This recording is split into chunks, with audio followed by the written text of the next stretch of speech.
it's Olivia from Being Real with Olivia. Wow, it's been a minute since I did a movie review, so I don't know how this is going to turn out, but bear with me here. I am, if you recognize the background, in my dad's studio, but I'm too short.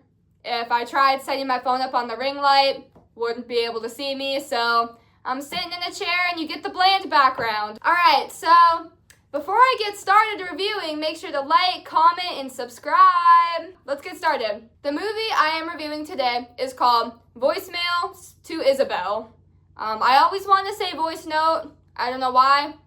Probably because I do voice notes all the time instead of texting, because sometimes it's just easier and I am a yapper. I hate texting, too much work, so I leave a lot of voice notes, but this is called Voicemail to Isabelle. It is streaming and trending right now on Netflix. Everybody's talking about it, apparently. I watched it with my mom, so I'm like, okay, I'll give it a try. And boy, I am glad I did. It is so good. And it is a romance comedy. It's a rom-com, so there's a lot of little cliches, and personally, I'm just not like a huge romance person. Love comedies, but not really into romance. Basically, the movie's about this girl. Her name is Jill. She wants to be a chef, so she lives in California doing chef stuff. Her whole life, she's always had this really special bond with her sister. Her sister's younger than her, and her name is Isabelle. They have always been best friends, did quirky little stuff together. They were adorable. But then, because it is one of those cliches, the little sister, Isabelle, dies. Because she's had cancer her whole life, but then one day, her oxygen levels just dropped drastically, and she croaked. So Jill was heartbroken. She doesn't, have a ton of friends. Really, she just had her sister. So she was really struggling with this, especially because at the job she works, she wants to be a chef, but she has to, work her way up there. Right now, she's at the bottom working for this, French chef who's kind of an asshole. He thinks he's better than everyone and treats everyone like crap.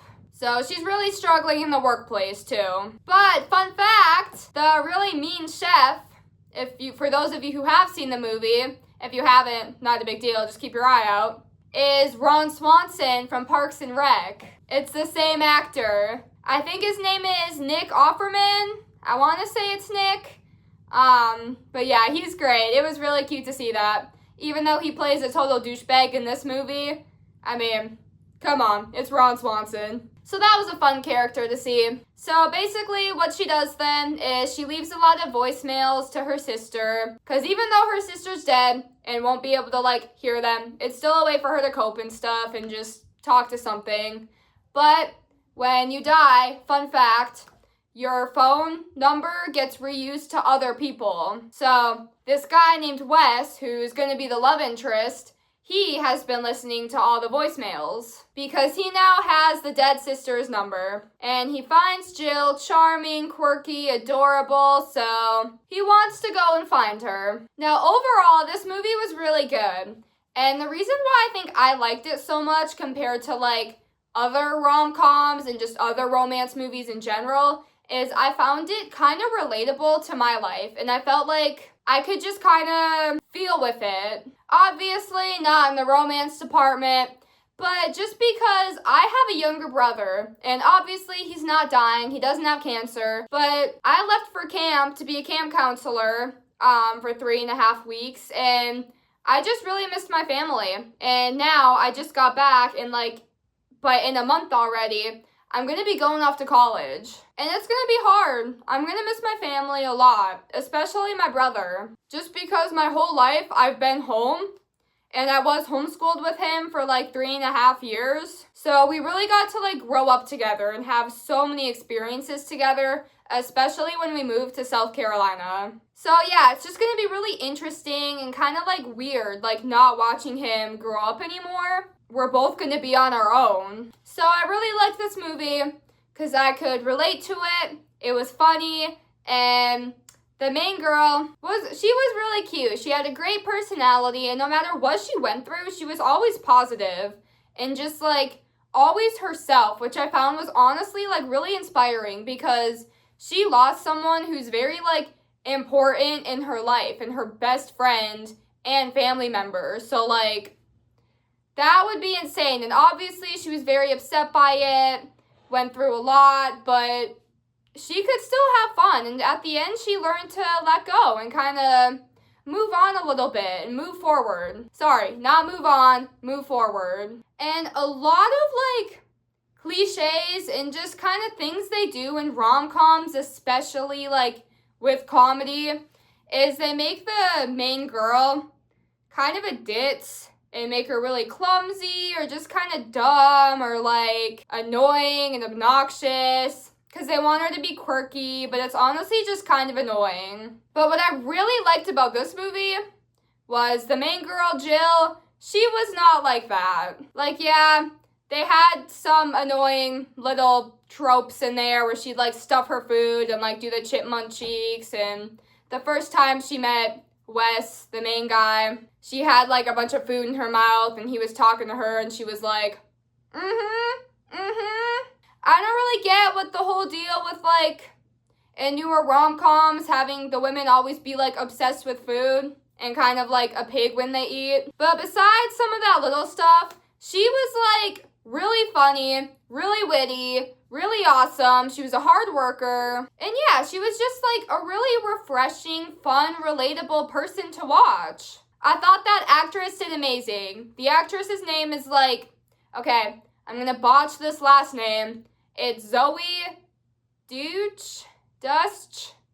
It's like Deuscht, maybe? Deuscht? I don't know. Zoe D.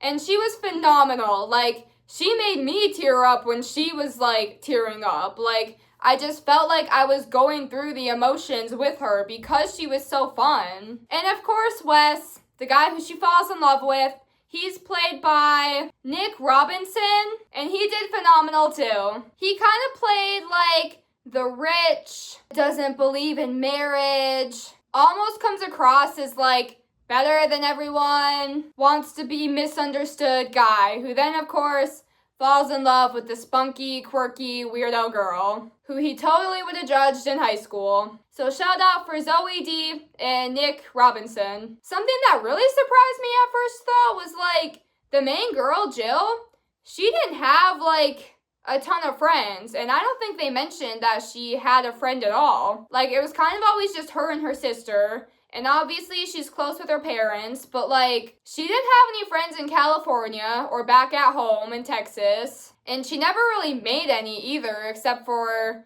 one of the girls that she worked with at the end, but it seemed like those two were almost just more like newer coworkers. I don't know if they're like technically friends. And they didn't really like explain that. If maybe she just always had her sister as her best friend and she felt like she never needed anyone else, or she just never had time to like make friends. I don't know what the reason is, but I always thought it was kind of strange because in like every rom-com, especially, the main girl's kind of clueless and oblivious about love, and she always has like her friend who kind of hypes her up and explains to her, like, no, he likes you. And her friend is always like, no girl, go after him. Like, just clocking her, calling her stupid. I think it was, like, because they were really trying to emphasize the fact that Isabelle and Jill were so close and they were each other's best friends. Just kind of an interesting connection to make, too, to, like, real life, especially with these newer generations, because I'm not gonna lie, I've been like really struggling to find friends, and all I hear about, especially on social media, is like how lonely everyone is and how like nobody really has friends. I just think it's like so random and kind of funny because like we're all so lonely and nobody has friends, but then we're not really like coming together or like doing anything about it. I can probably promise you, if I saw someone online saying that they were lonely and had no friends, and, like, I saw them in a store the next day, and I, like, waved to them or went up and said hi and introduced myself, they'd probably be like, hi, and, like, think I was a weirdo, and, like, not really want to communicate. Because I was a camp counselor, too, and there was a staff member who was brand new as well, along with me, and he was like, I overheard him talking to other people. He's like, I'm just really scared. I feel like nobody likes me and I'm really lonely. And I feel like everybody just hates me. But then he'd also make some really like questionable decisions too and not be very nice and like do things that are the opposite of what somebody who wanted friends would do. So I don't know if it's because like nobody really knows how to act anymore because of like technology. Everybody just like is kind of waiting for people to go up to them. But if we're all just waiting for that to happen, we're not making friends. But yeah, I don't know. I just thought it was kind of funny how in this movie, Jill didn't have that. Like, the main girl didn't have any friends or really go into that. Wes had 2 best friends, but they were married. He didn't have, like, a whole friend group or, like, another random friend either. So yeah, I was just trying to, like, look for that connection, too, to be like, well, it is a movie in a newer generation. Is it just kind of looked over because everybody's kind of lonely?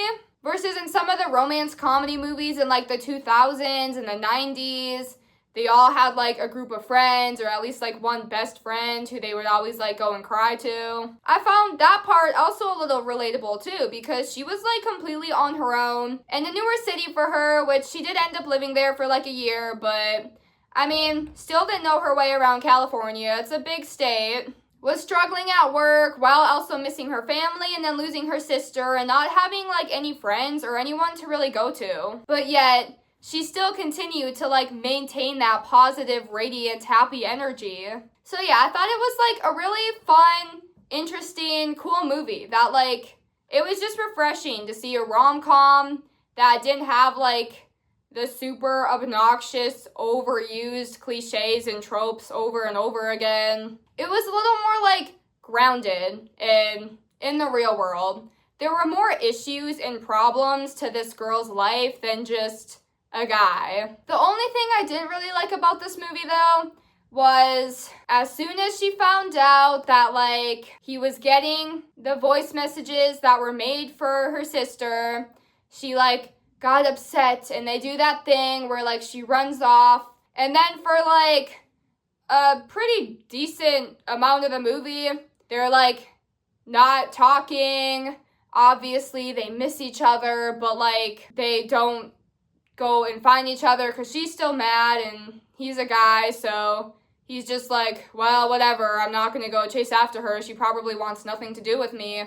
When it's like, dude, just go. And then at the end, they reunite and it's all sunshine, rainbows, and unicorns. I really don't like in rom-coms when they do that. It's because they introduce the two right away together and then they realize that they still have like an hour and a half of movie left to film, so they gotta split them up somehow. But it's like, no, for once I'd like a movie, like a rom-com movie, that has all of those amazing aspects I talked about before, and then maybe even you kind of see like the relationship continue to grow and like watch them thrive together. And like if it starts to get boring because it's like, well, these guys are just in paradise the whole time, then have them like take that break where maybe he needs to travel somewhere for work and they each kind of start building their own lives, but they're still together. They didn't break up, they didn't stop talking. They just get kind of busy and then we can watch her become that like successful chef while he's like working on his company where they're still together and talking. They're just like working on themselves maybe in like different states or different countries. And then at the end they get to meet back up and they're both like super successful and following their dreams. Or another acceptable one is if you're going to give it a tragic ending like La La Land. For anyone who's seen La La Land, it was basically what I described. They meet each other, they fall in love, they have a great time, but they just both have different dreams. So they actually break up and then they reunite at the end, but not in the way anybody else was expecting. But otherwise, yeah, overall, I'd say this was a really cute, good movie. Definitely better than some of the other romance ones out there, like Made in Manhattan. Never a fan of that one. 27 Dresses, I watched like a little bit at camp. I mean, I'm not saying like it's like cute, but I wouldn't say I love it. Like I immediately fell in love with this movie just based on the main character and her sister. Some of these other movies, like 27 Dresses, the main girls don't have a personality. Like in 27 Dresses, they make the girl kind of a bitch, where she's like, I don't need you. Like, this guy really likes her, and he's so sweet to her, and she's kind of a jerk to him, all because he's not the guy she wants. But it's like, dude, you still gotta, like, have some social awareness. Like, if this was the real world, bro would not like you anymore. He'd be like, wow, she's mean and insane, I'm leaving. Romance and comedy being the same amount, while also giving you a lot of emotion. Honestly, I'm really surprised that this is a rom-com, because you're crying more than you're laughing. But yeah, I know I probably gave a lot away, or it seems like I did, but I didn't. You should still go and watch it. If you have seen this movie, let me know in the comments what you thought of it, what you think of this review, and what you would like to see reviewed next. Otherwise, like if you enjoyed this video, make sure to subscribe and hit that notification bell. And I'll see you around for my next review. It's good to be back. Thank you, guys.